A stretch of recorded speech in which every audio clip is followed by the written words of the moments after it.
लागला, अरे चुकीचं कर्म केलं, चुकलो आपण, आता करावं काय?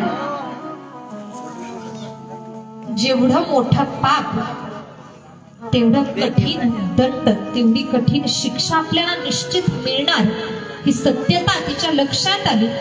आणि ही करू मन काय करू मन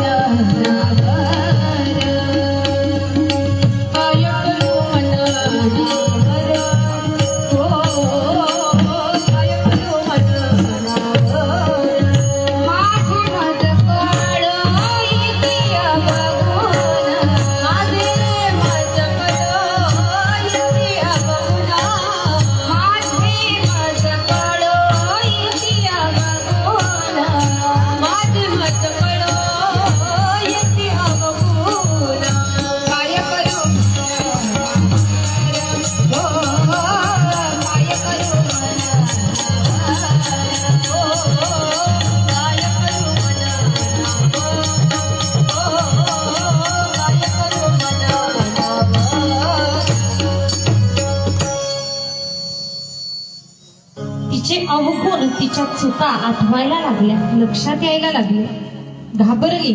आता काय करू? खूप मोठं पाप, चुकीचं कर्म मी आजपर्यंत करत आली, काय करू? ही चंचुला कथा संपल्यानंतर, सत्र संपल्यानंतर कथा प्रवक्त्यांकडे, त्या पंडितजींकडे आले.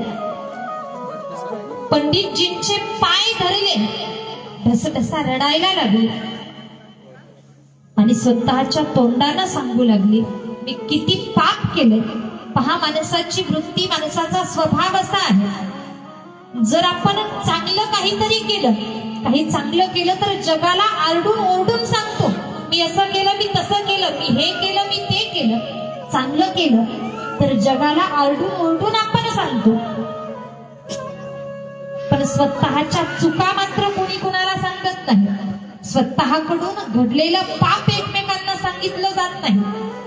पण ही जी चंचुला आहे, अंतःकरणामध्ये केल्या कर्माबद्दल, चुकीच्या कर्माबद्दल पश्चाताप होतोय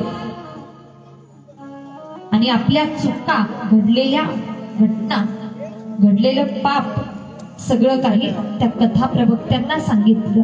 रडतीये, अश्रूंच्या धारा डोळ्यातून वाहत आहेत आणि विनंती करावी त्या चंचुलेनं,